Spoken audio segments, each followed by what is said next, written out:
नमस्कार, आदाब, सत श्री अकाल, जोहार, जय श्री राम, जय श्री कृष्णा। मैं हूं सूरज और आप देख रहे हैं मेरे साथ एक बेहतरीन सेशन जिसमें आज हम चर्चा करेंगे जेट यानी कि झारखंड एलिजिबिलिटी टेस्ट जो जेपीएससी के द्वारा आयोजित की जा रही है। और इसमें जो हमारा कॉमर्स सब्जेक्ट है इसका क्या होगा सिलेबस और हम कैसे करेंगे तैयारी, हमारा क्या होगा रणनीति, हमारा क्या होगा स्ट्रैटेजी और हम इस कॉमर्स सब्जेक्ट से जो है वो जेट उत्तीर्ण कर ले ताकि हम असिस्टेंट प्रोफेसर बन सके झारखंड के विश्वविद्यालय में। मैं आपको बता दूं कि 40% पद अभी भी झारखंड विश्वविद्यालय में क्या है, रिक्त हैं। मैं आपको साथ ही साथ बता दूं कि यह 18 वर्ष बाद आयोजित की जा रही है। पहली बार यह आयोजन जेट का 2007 में हुआ था और 18 वर्ष बाद यह मौका मिला है, तो हम इस मौका को भूलेंगे नहीं, चूकेंगे नहीं। हम अपना जी जान लगा के खूब मेहनत करेंगे और जेट क्वालिफाई करेंगे। तो इसके लिए हमारी रणनीति क्या है, हमारा सिलेबस क्या है, ये पता होना चाहिए। क्योंकि आपको पता है कि जब हम युद्ध के मैदान में जाते हैं तो हमें तैयारी भी वैसी होनी चाहिए। तो तैयारी के नाम पर हम सबसे पहला सिलेबस देखेंगे, दूसरा हमारा एग्जामिनेशन, हमारा क्वेश्चन का पैटर्न क्या होगा, ठीक है, हमारा प्रीवियस ईयर का क्वेश्चन क्या है। इसके लिए प्रीवियस ईयर के क्वेश्चन के लिए हमने एक अलग से वीडियो बना रखा है। आपको प्रीवियस ईयर का क्वेश्चन कहां से मिलेगा, तो कमेंट पे आपको जो है इसका लिंक दे दिया जाएगा कि प्रीवियस ईयर के क्वेश्चन पेपर कैसे डाउनलोड करेंगे। वहां जाएंगे और प्रीवियस ईयर के क्वेश्चन पेपर को आप डाउनलोड कर सकते हैं। तो हम आइए शुरुआत करते हैं कि हमारा क्या है पाठ्यक्रम कॉमर्स का वाणिज्य विषय का, ठीक है।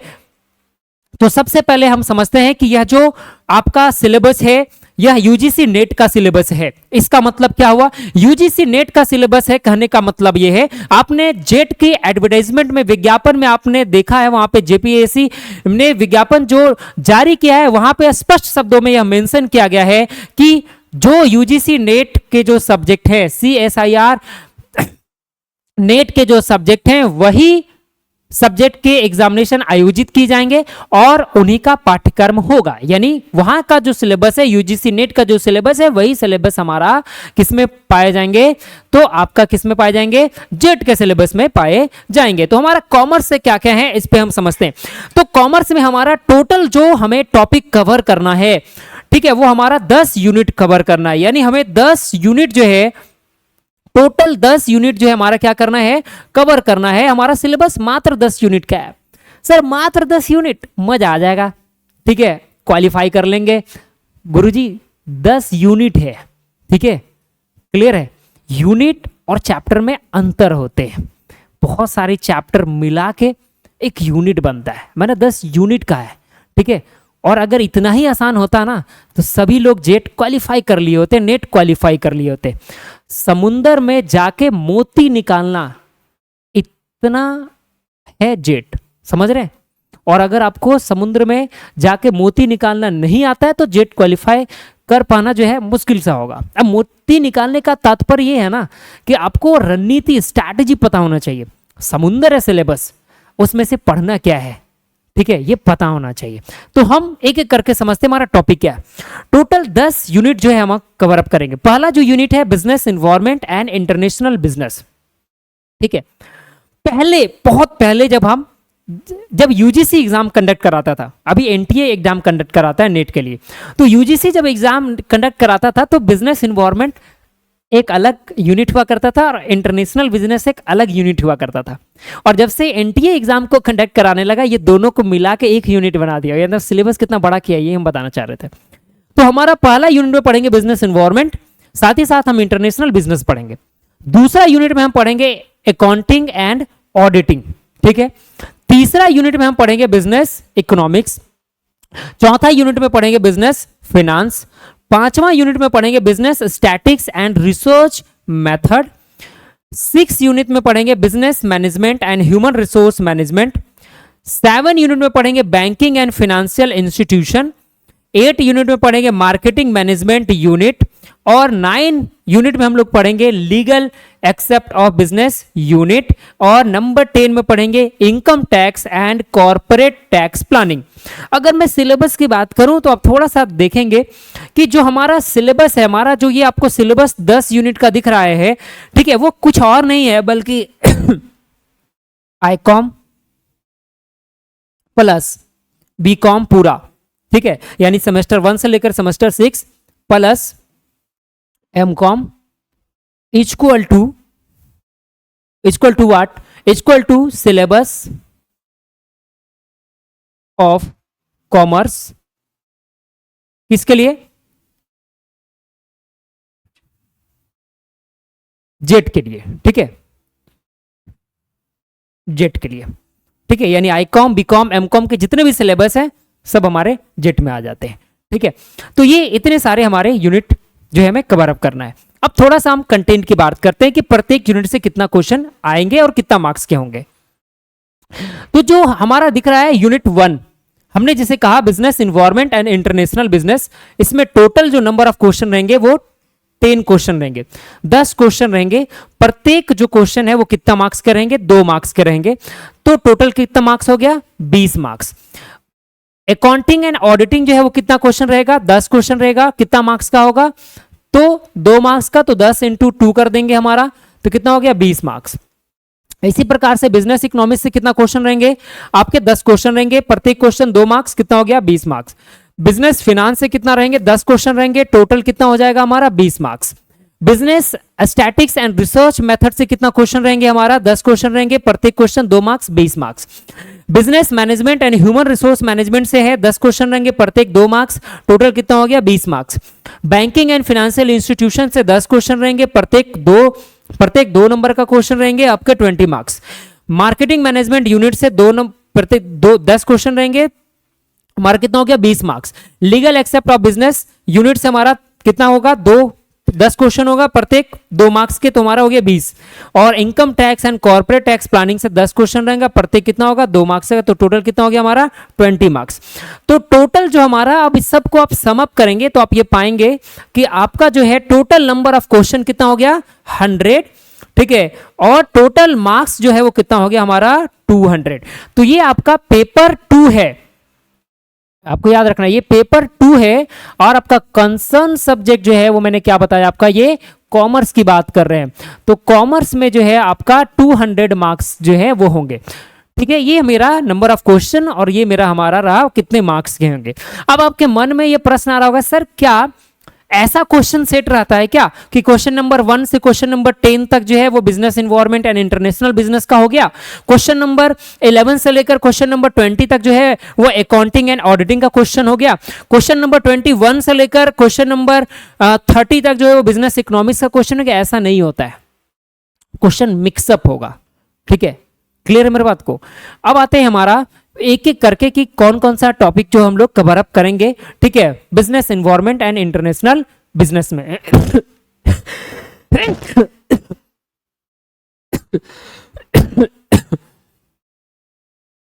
तो देखेंगे हमारा यूनिट नंबर 1 में business environment and international business.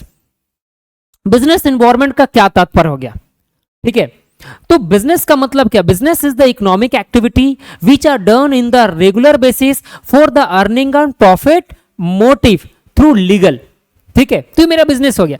तो जब आप बिजनेस कर रहे होंगे तो इसके चारों ओर जो सराउंडिंग है, जो इन्वायरमेंट है, उससे रिलेटेड सभी हम पाठ्यक्रम के बारे में पढ़ेंगे, बिजनेस इन्वायरमेंट, ठीक है। और जो मेरा बिजनेस है वो 2 तरीके से होता है, इंटरनल और एक्सटर्नल। इंटरनल जो अपने देश के अंदर हो, एक्सटर्नल जो अपने देश के बाहर हो। तो भाई जो हमारा इंटरनेशनल जो अपने देश के बाहर हो, अपने देश के अंदर हो तो पढ़ना ही पढ़ना है, अपने देश के बाहर, अपनी सीमा के बाहर जब हम बिजनेस करेंगे, ठीक है, तो इंटरनेशनल बिजनेस हो गया, तो उससे रिलेटेड सभी चीजों को हम लोग पढ़ेंगे, ठीक है। तो ये आपको दिख रहा होगा, ठीक है। Concept and element of business environment पढ़ना है, जिसके अंदर business environment, economic system, economic policy, monetary, physical policy, political environment, role of government in business, legal environment, ठीक है। ये सारे विषय वस्तु पढ़ने हैं। Scope and importance of international business, international business के क्या इंपॉर्टेंस है, क्या स्कोप है, ग्लोबल जो है mode of entry into the international business, international business में हम कैसे एंट्री कर सकते हैं, ये सारे जो चीजें पढ़ने हैं। थ्योरी ऑफ इंटरनेशनल ट्रेड, ये बहुत इंपॉर्टेंट है गुरु, क्वेश्चन आना है। थ्योरी ऑफ इंटरनेशनल ट्रेड से क्वेश्चन आएगा, मैं बता दे रहा हूं, ठीक है। और इसको आप अच्छे से पढ़ लीजिएगा, ठीक है।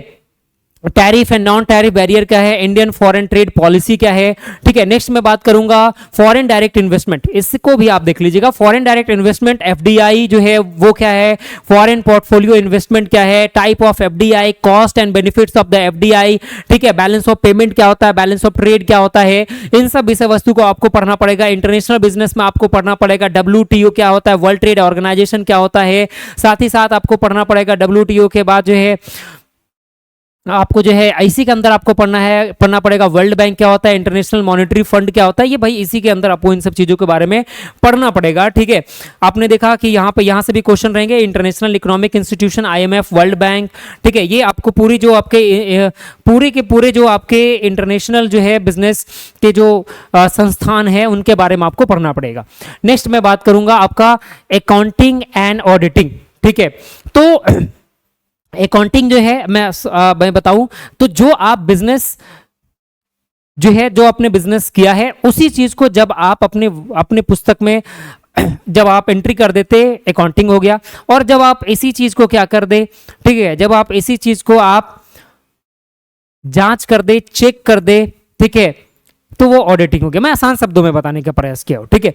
तो इससे रिलेटेड चीजें जो है हम लोग पढ़ेंगे। बेसिक अकाउंटिंग प्रिंसिपल, यहां से क्वेश्चन रहेंगे। देखो जो चीजें आपको लग रहा है मैं आपको बताते जा रहा हूं, जो चीजें मैं बता रहा हूं कि यहां से क्वेश्चन रहेंगे, आपको वहां पे थोड़ा फोकस करना है, ऐसे पूरे सिलेबस पढ़ के जाना है। बेसिक अकाउंटिंग प्रिंसिपल मैं एक अलग से वीडियो बनाऊंगा कॉमर्स के लिए, ठीक है, परेशान नहीं होना है, ठीक है, कि कॉमर्स जेट की क्या रहेंगे स्ट्रैटेजी, मैं अभी सिलेबस डिस्कस कर रहा हूं, उस स्ट्रैटेजी में क्या इंपॉर्टेंट टॉपिक होंगे, ठीक है, वो मैं बताऊंगा, और कैसे तैयारी करना ये भी बताऊंगा, ठीक है। उसके बाद हम लोग जो है वो पढ़ेंगे हमारा partnership account, admission, retirement, death, dissolution and insolvency of partnership firm. ये आईकॉम में 12th क्लास में पढ़ना आपको पता होगा। फिर है corporate accounting, issue, forfeiture, reissue of share. गुरु यहां से क्वेश्चन रहेगा, लिक्विडेशन ऑफ कंपनी, ठीक है। और एडमिशन जो है आपका, वहां से क्वेश्चन क्या रहेगा, सेक्रीफाइंग रेशियो और गेनिंग रेशियो कैलकुलेट करने वाला, मैं ये भी बता दे रहा हूं, ठीक है। एडमिशन से जो क्वेश्चन रहेगा ना, सेक्रीफाइंग रेशियो और गेनिंग रेशियो कैलकुलेट करने वाला एक आसान सा क्वेश्चन आपसे पूछ देगा, ठीक है। यहां से आपको issue, forfeiture and reissue of share, liquidation of company, acquisition, merger, amalgamation. और इसमें एक्विजिशन, मर्जर, अमलगमेशन में कई बार थ्योरी में क्वेश्चन पूछ देता है कि एक्विजिशन और मर्जर में क्या डिफरेंस है, मर्जर के कितने टाइप्स हैं, ठीक है। और एक कंपनी दे देगा, एक कंपनी का नाम लिख देगा और बोलेगा ये किस प्रकार का मर्जर है, ऐसा क्वेश्चन भी पूछते हैं, ठीक है। उसके बाद है कॉस्ट एंड मैनेजमेंट अकाउंटिंग, ठीक है। तो इसमें आपको ये कॉस्ट एंड मैनेजमेंट अकाउंटिंग आपको पढ़ना पड़ेगा, जिसमें आपको जो है जितने भी तरह के इसके हैं, ठीक है, मेथड्स, ठीक है, ये आपको थोड़ा सा ध्यान में रखना पड़ेगा कि क्या इसके मेथड है। अकाउंटिंग बेस्ड कॉस्टिंग, इसमें आपको एक चीज पढ़ लेना है अच्छा से, रेशियो एनालिसिस, ठीक है, जिसमें कई बार होते हैं कि फॉर्मूला दे दिए होते हैं, ठीक है, नाम लिख दिया होता है कि भैया बताओ कि करंट रेशियो क्या है, मतलब एग्जाम्पल ले रहा हूँ, करंट रेशियो नहीं पूछेगा, ठीक है, और फॉर्मूला इसके 4 लिख दिए रहेंगे, बताएंगे कौन सा सही होगा, ठीक है। या फिर आपको करंट रेशियो निकालने के लिए दे देगा, एसिड जो है वो रेशियो को आता है, तो ये इस तरह का क्वेश्चन आपको देखने को मिल सकते हैं। उसके बाद है Indian accounting standard and IFRS, ये पढ़ लीजिएगा। सीधा सीधा क्वेश्चन पूछता है कि बताओ अकाउंटिंग स्टैंडर्ड 6 का संबंध किससे है, ठीक है, किससे, ये पूछ देगा, ठीक है। तो ये घोर के पी जाइएगा, ठीक है। उसके बाद है ऑडिटिंग, ऑडिटिंग आपको अच्छा से पढ़ना है, ठीक है। Independent financial audit, watching, verification and valuation of assets and liabilities, ठीक है, ये सब चीजें पढ़ना है। Recent trade in auditing, management auditing, energy auditing, environment auditing, system audit and safety auditing. तो आपको ऑडिटिंग की चीजों को भी थोड़ा देखते रहना। मैं अभी सिर्फ सिलेबस बता रहा हूँ, ठीक है, ऊपर से चीजों को बता रहा हूं। मैं एक स्ट्रैटेजी वीडियो बनाऊंगा जिसमें पूरा प्रॉपर बताऊंगा कि कौन कौन सा टॉपिक को आपको ज्यादा फोकस करना है और किन सब चीजों को थोड़ा सा आप नजरअंदाज कर सकते हैं। नेक्स्ट मैं बात करूंगा unit number 3 business economics. Group economics में जो चीजें आपको पढ़ना है मैं बता देता हूँ। इकोनॉमिक्स में आप ये सोचिएगा ना कि मैं 11th और 12th का इकोनॉमिक्स पढ़ के चले जाऊं और मेरा हो जाएगा, नहीं नहीं नहीं, ऐसा ऐसा करने से होता है तो फिर कोई दिक्कत ही नहीं होता। आप अगर माइक्रो और मैक्रो पढ़ के और खुश हो जाते हैं, ठीक है, तो नहीं, ऐसा नहीं होने वाला। माइक्रो और मैक्रो पढ़ के सिर्फ अगर हो जाता, ठीक है, तो बिजनेस इकोनॉमिक्स का मजा ही खत्म हो जाता है। ठीक है, यहाँ पर आपको मैनेजरियल इकोनॉमिक्स पढ़ना पड़ता है, ठीक है, micro economics, macro economics, Indian economy पढ़ना पड़ता है। साथ ही साथ आपको इसमें आपको याद रखनी है, इसमें झारखंड का इकोनॉमी पढ़ना पड़ेगा। ठीक है, मैं भी क्या बोला, मैं बोला बिजनेस इकोनॉमिक्स में आपको थोड़ा सा एक वस्तु जो है, टॉपिक है झारखंड इकोनॉमी। ठीक है, थोड़ा देख लीजिएगा गुरु, यहां से एक दो क्वेश्चन आपको दिखने को मिल सकते हैं। ठीक है, तो पहला बात तो ये समझना है कि माइक्रो और मैक्रो में MICRO और MACRO, माइक्रो और मैक्रो इकोनॉमिक्स जो है, ये दोनों में अंतर क्या, मैं बड़ा सिंपल भाषा में समझा रहा हूं। ठीक है, बड़ा सिंपल है। देखो M से कर दो, M से जो है तुम काट दो भैया, M से M को काट दो। ठीक है, देखो M से M को काट दो, ठीक है, C से C को काट दो, R से R को काट दो, O से O को काट दो, बचा का ये मेरे को बता दो। ठीक है, आप बोलेंगे सर बचा कुछ नहीं, यहां से बचा I और यहां से बचा A, तो I का मतलब हो गया इंडिविजुअल, ठीक है, और A का मतलब हो गया एग्रीगेट। तो ये माइक्रो इकोनॉमिक्स में हम इंडिविजुअल यूनिट का स्टडी करते हैं और मैक्रो में हम एग्रीगेट यूनिट का स्टडी करते। छुपा हुआ था ना ट्रिक, हाँ या ना? ऐसा ही मस्त मस्त ट्रिक से पढ़ने के लिए हमारा चैनल को कर दीजिए सब्सक्राइब। ठीक है, अब मैं आता हूं आपके आगे, ठीक है, और समझाता हूं भाई कि meaning and scope of business economics में आपको अच्छा से पढ़ना है। इकोनॉमिक्स क्या होता है, मैनेजरियल इकोनॉमिक्स क्या होता है, इसके topics, business objective of business firm, demand analysis, ठीक है, law of demand, elasticity of demand. देखो ये वाली से यहाँ से क्वेश्चन रहेंगे, यहाँ से पूछता क्या, मैं भी ये बताता हूँ, टाइप्स ऑफ इलास्टिसिटी है ना। ठीक है, तो टाइप्स ऑफ इलास्टिसिटी से आपको पूछ देगा कि बताओ ईडी का वैल्यू 1 है, तो बताओ ये किस तरह का इलास्टिसिटी। मैं एक एग्जांपल लेकर बता रहा हूं, इस तरह का क्वेश्चन आपको देखने को मिलेगा। ठीक है, इट्स मेजरमेंट, उसके मेजरमेंट क्या है, हम इलास्टिसिटी ऑफ डिमांड को कैसे मेजर करते हैं। ठीक है, relation between AR and MR, ये आपको अच्छे से पढ़ना है कि revenue, average revenue, marginal revenue, ठीक है, टोटल रेवेन्यू, इनके बीच में क्या रिलेशन है। फिर एक रिलेशन है जो है हमारा TC, total cost, marginal cost, average fixed cost. ठीक है, तो ये सारी टॉपिक आपको कॉस्ट वाला अच्छे से पढ़ना पड़ेगा। Consumer behaviour, utility analysis, indifference का एनालिसिस, इंडिफरेंस का अच्छे से पढ़ना पड़ेगा। लॉ ऑफ वेरिएबल प्रोपोर्शन गुरु अच्छे से पढ़ के जाइएगा, यहां से क्वेश्चन रहते हैं। ठीक है, और law of variable proportion, law of returns to scale, ये दोनों अलग अलग चीजें हैं। थ्योरी ऑफ कॉस्ट, ये भी इंपॉर्टेंट है। Theory of cost, short run, long run cost जो है। फिर price determination in perfect competition, monopoly, oligopoly, डिओपोली, यहां से क्वेश्चन रहेगा, यानी price determination in different market forms. ठीक है, तो ये आपको अच्छे से पढ़ लेना है, यहां से क्वेश्चन आपको देखने को मिलेगा। ठीक है, फिर प्राइस स्कीमिंग, इसको आप अच्छे से पढ़ लीजिएगा, ये प्राइसिंग स्ट्रैटेजी होता है। ठीक है, उसके बाद जो है प्राइस पेनिट्रेशन, ठीक है, पीक लोड प्राइसिंग, तो ये सब टॉपिक्स को जो मैंने यहाँ पे जहाँ पे स्टार लगाया है उसको थोड़ा अच्छे से देख लेना है। ठीक है, फिर हम इसी तरह से आएंगे यूनिट नंबर हमारा 4 में बिजनेस फिनांस। बिजनेस फिनांस की बात करें तो scope and source of finance.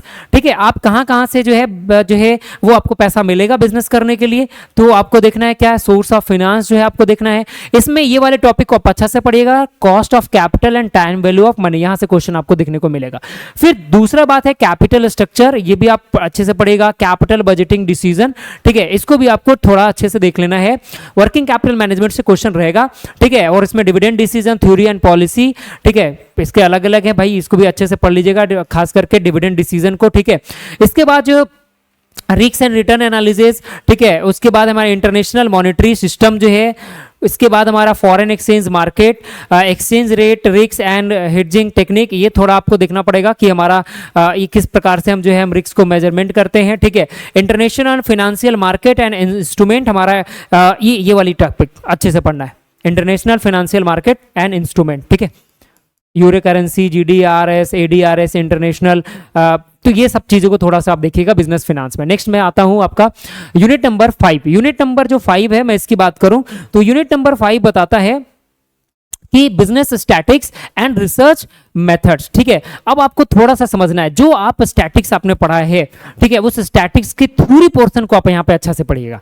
बहुत सारे बच्चों को लगता है ना कि भैया मैं यहाँ पर जो है वो न्यूमेरिकल प्रॉब्लम सॉल्व कर लूंगा और आराम से जो है वो 30 मार्क का बन जाऊंगा। नहीं नहीं नहीं नहीं, आपको थ्योरी पे ध्यान देना है, थ्योरी इंपॉर्टेंट है, और उसका फिर रिसर्च मेथडोलॉजी में कैसे हम उपयोग करते हैं। जब हम रिसर्च करते हैं, ठीक है, आप पढ़िएगा पेपर 1 में research methodology, types of research जब आप पढ़ेंगे तो टाइप्स ऑफ रिसर्च में हम कौन सा जो है स्टैटिक्स का टेक्निक यूज करते हैं, किस तरह का रिसर्च में, तो वो आपको पढ़ना है रिसर्च मेथड में। ठीक है, जिसमें आपको पढ़ना है मेजर ऑफ सेंट्रल टेंडेंसी, ये अच्छा से पढ़िएगा, measure of dispersion, skewness, correlation, regression, two variables जो है, प्रोबेबिलिटी, ठीक है, research concept and types of research design, इसको थोड़ा देख लीजिएगा, क्लासिफिकेशन, सैम्पलिंग, सैम्पलिंग वाला इंपॉर्टेंट है गुरु, ठीक है, ये इंपॉर्टेंट है, ये इंपॉर्टेंट है।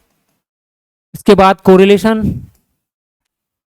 उसके बाद देखो सबसे ज्यादा इंपॉर्टेंट है ये वाली T test, ANOVA, chi square, ठीक है, और एच टेस्ट, रैंक कोरिलेशन, यहां से क्वेश्चन रहेगा ही रहेगा। ये वाली जो मैंने आपको बताया, यहां से क्वेश्चन एग्जाम में रहेंगे ही रहेंगे, इट इज वेरी इंपॉर्टेंट एकदम स्टैटिक्स में। यूनिट नंबर आ जाते हैं हमारा 6 नंबर। यूनिट नंबर 6 की बात मैं करूं तो यूनिट नंबर 6 में आपको पढ़ना है business management and human resource management. ये दोनों में अंतर है, ठीक है, business management is different thing and human resource management is different thing. Human resource management भैया जो ह्यूमन को मैनेज करने की बात करता है। एक बिजनेस में आखिर में काम कौन करता है, ह्यूमन बींग्स काम ही करते हैं भाई, तो ह्यूमन रिसोर्स सबसे ज्यादा इंपॉर्टेंट होते हैं किसी भी बिजनेस में। तो उनकी मैनेजमेंट की जब बात की जाएगी तो ह्यूमन रिसोर्स मैनेजमेंट करते हैं, जिसको हम लोग शॉर्ट फॉर्म में HRM कहते हैं, ठीक है। और बिजनेस मैनेजमेंट जो हम बिजनेस में ह्यूमन के अलावा जो अदर थिंग्स का मैनेजमेंट करते हैं उसे हम बिजनेस मैनेजमेंट करते हैं। क्लियर मेरी बात को? तो principle and function of management ये आपको अच्छे से पढ़ लेना है, ठीक है, जिसमें आपको प्रिंसिपल पढ़ना पड़ेगा हेनरी फोयल साहब का, साथ ही साथ आपको FW टेलर का। ये प्रिंसिपल ना ऐसे ऐसे हाथ में होने चाहिए, और प्रिंसिपल पूछता नहीं है, ठीक है, कि ये प्रिंसिपल कौन दिया था, ये नहीं पूछेगा यूनिटी ऑफ कमांड कौन दिया था। 12th क्लास का एग्जाम नहीं दे रहे हैं आप, ठीक है, आपको मैच द फॉलोइंग करने के लिए दे देगा, इधर 4 प्रिंसिपल और इधर उसके एनालिसिस, और फिर आपको मैच करने के लिए देगा, ठीक है। ऐसे क्वेश्चन आपको दिखने को मिलेगा। Organisation structure, formal and informal organisation, आपको जो ऑर्गेनाइजेशन स्ट्रक्चर है ये पढ़ना पड़ेगा कि फॉर्मल इनफॉर्मल क्या होते हैं, डिविजनल ऑर्गेनाइजेशन स्ट्रक्चर क्या है, फंक्शनल ऑर्गेनाइजेशन स्ट्रक्चर क्या है, इसके बारे में पढ़ना पड़ेगा। रिस्पॉन्सिबिलिटी एंड ऑथोरिटी डेलीगेशन, ये अच्छा से पढ़ लीजिएगा, ठीक है, इसको थोड़ा सा देख लीजिएगा अच्छे से, प्रिंसिपल वाले को देख लीजिएगा। मोटिवेशन एंड लीडरशिप, गुरु इसको मोटिवेशन का जितना भी थ्योरी है, मोटिवेशन का थ्योरी की बात कर रहा हूं, और लीडरशिप का जितना भी थ्योरी, कॉन्सेप्ट एंड थ्योरी मैं अभी बताया, पहले बताया, तो आपको ये थ्योरी आपको देखना है, जितना भी मोटिवेशन का थ्योरी है, मास्लो का थ्योरी है, ठीक है, थ्योरी एक्स, थ्योरी वाई, मैं एक्स वाई जो है ना वो मैं थ्योरी की बात कर रहा हूँ, मोटिवेशन थ्योरी की बात कर रहा हूँ, ठीक है, आप जो समझ रहे हैं एक्स वाई वो नहीं। तो इसके बाद हमारा नेक्स्ट टॉपिक की बात करूंगा मैं, ह्यूमन रिसोर्स मैनेजमेंट में concept and function of human resource management, ठीक है, इसमें आपको पढ़ना पड़ेगा रिक्रूटमेंट, सिलेक्शन का, ट्रेनिंग एंड डेवलपमेंट का प्रोसेस आपको पढ़ना पड़ेगा अच्छे से, ठीक है। और सक्सेशन प्लानिंग क्या होता है ये आपको ध्यान में रखना, मैं कहो तो मैं अभी बता देता हूँ सक्सेशन प्लानिंग क्या, बहुत सिंपल है, ठीक है। जो इंडिया टीम में भी जो मैच चल रहा है, जैसे धोनी जो है MSD जब कप्तान कर रहे थे, तो MSD जब कप्तान कर रहे थे तो उनके समक्ष जो है उप कप्तान विराट कोहली साहब थे, ठीक है। तो जब धोनी ने रिटायर कर लिया तो उसके बाद कप्तान कौन बन गए, विराट कोहली बन गए। तो जो जब जिस समय जिस पीरियड में धोनी जो है वो कैप्टनसी कर रहे थे, ठीक है, तो उसके साथ साथ उप कैप्टन की जिम्मेदारी जो है, वाइस कैप्टन का जिम्मेदारी विराट कोहली जो है वो निभा रहे थे। तो जो वाइस कैप्टन का जो जिम्मेदारी जो विराट कोहली निभा रहे थे ना, वही तो है हमारा सक्सेशन प्लानिंग, ठीक है, यानी आने वाला चीजों की प्लानिंग करके रखना, ठीक है। फिर आपका है compensation management, performance appraisal including 360 degree, ये अच्छा से पढ़ना है, 360 डिग्री अप्रेजल मैकेनिज्म आपको अच्छा से पढ़ के जाना है, ठीक है। नेक्स्ट आते हैं हमारा unit number 7 banking and financial institution. ये बहुत मजेदार टॉपिक है, इसको पढ़ने में ना आपको बहुत मजा आएगा, मैं सच बता रहा हूँ, इसको पढ़ने में आपको दिल खुश हो जाएगा, क्योंकि बहुत आसान चीज़ें हैं और मज़ा आता है पढ़ के इसको। हम लोग इसमें पढ़ते हैं टाइप्स ऑफ बैंक के बारे में अच्छे से पढ़ना है। सबसे पहले तो पढ़ना पड़ेगा आपको overview of Indian financial system हमारा कैसा है, फिर आपको पढ़ना पड़ेगा टाइप्स ऑफ बैंक हमारे कैसे हैं, कमर्शियल बैंक क्या है, रीजनल बैंक क्या होता है, फॉरेन बैंक क्या होता है, RBI का क्या काम है, रिजर्व बैंक ऑफ इंडिया के फंक्शन, रोल, मॉनेटरी पॉलिसी, ये अच्छे से पढ़ लीजिएगा, यहाँ से क्वेश्चन रहेगा, ये वाली जो मैंने स्टार मार्क लगाया। Banking sector reforms in India, यहाँ ये वाली banking sector reforms in India, फिर आपको फिनेंशियल मार्केट अच्छा से पढ़ना है, जिसमें आपको मनी मार्केट, कैपिटल मार्केट के बारे में पढ़ना है। और मनी मार्केट, कैपिटल मार्केट के क्या क्या है सिक्योरिटीज, और इनका क्या है प्राइस, यानी भैया इनका क्या है फेस वैल्यू, और कितने टेन्योर के लिए है ये अवेलेबल, ये पढ़ना आपको अच्छे से। Financial institution development, financial institution जो है नॉन बैंकिंग फाइनेंशियल इंस्टीट्यूशन, ये कैसे होते हैं, म्यूचुअल फंड के बारे में आप अच्छे से पढ़ के जाइएगा, ठीक है। और उसके बाद है फाइनेंशियल रेगुलेटरीज इन इंडिया, जो हमारा इंडिया में जो है वो फाइनेंशियल रेगुलेटरी कौन बॉडीज करता है, इसके बारे में आपको पढ़ना है, ठीक है। Financial sector reforms in including financial inclusion, तो ये सब चीज़ें आपको थोड़ा सा आपको अच्छे से पढ़ना पड़ेगा। इंश्योरेंस वाला टॉपिक पढ़ लीजिएगा, यहाँ से भी क्वेश्चन देखने को मिलता है, ठीक है। नेक्स्ट मैं बात करूंगा unit number 7-8 marketing management. Marketing management बहुत इंपॉर्टेंट टॉपिक है, ठीक है। मार्केटिंग मैनेजमेंट में आपको जो है सबसे पहले तो मार्केटिंग चैनल और मार्केटिंग मिक्स, यहाँ से क्वेश्चन रहेगा मार्केटिंग मिक्स से, ठीक है। मार्केटिंग चैनल आप अच्छे से पढ़ लीजिएगा, strategy, marketing planning, market segmentation ये पढ़ लीजिएगा गुरु, यहाँ से क्वेश्चन रहेंगे, ठीक है। और मार्केटिंग सेगमेंटेशन जब आप पढ़िएगा तो सिर्फ मीनिंग ऑफ मार्केटिंग सेगमेंटेशन पढ़ के नहीं आ जाइएगा, ठीक है। मैं आपको पूरे मार्केटिंग सेगमेंटेशन का डिटेल पढ़ना पड़ेगा, ठीक है, विथ एग्जाम्पल के लिए। उसके बाद आपको पढ़ना पड़ेगा प्रोडक्ट डिसीजन। प्रोडक्ट डिसीजन आप अच्छे से पढ़ेंगे, जिसमें product line, product mix decision, product life cycle and new product development, तो ये पढ़ना पड़ेगा। प्राइसिंग डिसीजन, ठीक है, जिसमें आपको factor pricing, determining pricing policy आप अच्छा से पढ़िएगा, ठीक है। ये जो मैं स्टार मार्क कर रहा हूँ, हैशटैग लगा रहा हूँ, वो आपको थोड़ा सा देखना है। प्रमोशन डिसीजन जो है, role of promotion in marketing, yes बिल्कुल आपको पढ़ना है कि हम कैसे प्रमोशन करते हैं मार्केटिंग के, क्या क्या हमारा मेथड है, ठीक है। और एडवर्टीजमेंट और पर्सनल सेलिंग में क्या डिफरेंस है, ये आपको थोड़ा सा देखिएगा। पब्लिसिटी और एडवर्टीजमेंट में क्या डिफरेंस है, तो मैं आपको थोड़ा बता दूं। एडवर्टीजमेंट जो है हम पैसा लगा के करते हैं, पब्लिसिटी जो फ्री ऑफ कॉस्ट में होता है। सबसे बेहतर पब्लिसिटी होता है किसी भी ऑर्गेनाइजेशन, किसी भी कंपनी के लिए। प्रमोशन मिक्स बता दिया, टूल्स बता दिया, चैनल डिस्ट्रीब्यूशन, कंज्यूमर बिहेवियर, ये आप अच्छे से पढ़ लीजिएगा, बाइंग, कंज्यूमर बाइंग प्रोसेस। उसके बाद आ जाते हैं हमारा servicing marketing, trend in marketing, ये वाली पढ़ेगा, ये नया टॉपिक है, मतलब ये थोड़ा सा ट्रेंड इन मार्केटिंग, अभी क्या चल रहा है, social marketing, online marketing, green marketing, direct marketing, तो और रूरल मार्केटिंग, तो ये आपको अच्छे से पढ़िएगा। और लॉजिस्टिक मैनेजमेंट, ठीक है, लॉजिस्टिक मैनेजमेंट को आप थोड़ा सा देख लीजिएगा। नेक्स्ट मैं बात करूंगा लीगल एक्सेप्ट ऑफ बिजनेस। जब आप कोई बिजनेस कर रहे हैं भाई, बिजनेस को संचालित कर रहे हैं, तो बहुत सारे नियम कानून को आपको पालन करना पड़ता है। जैसे आप कंपनी एक्ट पढ़ेंगे, जैसे सेल्स एंड गुड्स एक्ट पढ़ेंगे, जैसे इंडियन कॉन्ट्रैक्ट एक्ट पढ़ेंगे, तो ये बहुत इंपॉर्टेंट है। इसको आप पूरा का पूरा, ये यूनिट ही इंपॉर्टेंट है, घोर के पी जाइएगा, इसमें कोई किंतु परंतु नहीं है, ठीक है। ईयर के साथ और वर्ड पे ध्यान रख के पढ़िएगा इस टॉपिक को। तो सबसे पहले इंडियन कॉन्ट्रैक्ट एक्ट 1872 इज्जत से पढ़ लीजिएगा, एकदम अच्छे से पढ़ लीजिएगा। सेल्स ऑफ गुड्स एक्ट 1930 पढ़िएगा। नेगोशिएबल इंस्ट्रूमेंट एक्ट पढ़िएगा अच्छे से। उसके बाद द कंपनी एक्ट 2013, उसके बाद है लिमिटेड लायबिलिटी पार्टनरशिप, ये सारे जो आप में लिखा हुआ है, द आरटी एक्ट, ये आपको जितने भी चीजें आपको लिखा हुआ है लीगल एक्ट में आपको पढ़ना पड़ेगा। साथ ही साथ आपको जीएसटी वाली जो चीजें आपको दिख रही है वो भी पढ़ना पड़ेगा। ये जो मैंने आपको लगाया टिक, उसको आप अच्छे से पढ़ लीजिएगा।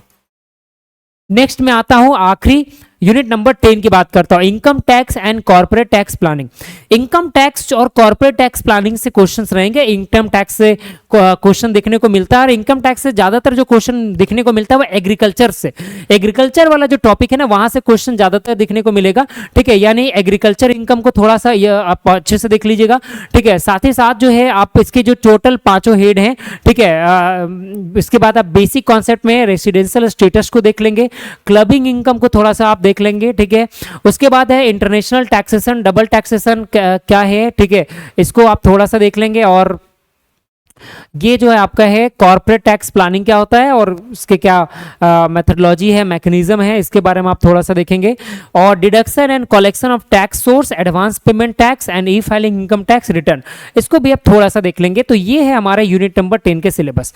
मैंने आपके साथ जो परिचर्चा किया है वह था हमारा पूरा सिलेबस। मैं अलग से एक वीडियो बनाऊंगा जिसमें मैं आपको बताऊंगा कि कॉमर्स के विद्यार्थी जो जेट की परीक्षा देना चाहते हैं, उत्तीर्ण होना चाहते हैं, उनका क्या होगा स्ट्रैटेजी, उनका क्या होगा रणनीति। इतना सारा प्यार करने के लिए दिल के गहराइयों से आपको प्रेम पूर्वक बहुत बहुत धन्यवाद। Thank you so much.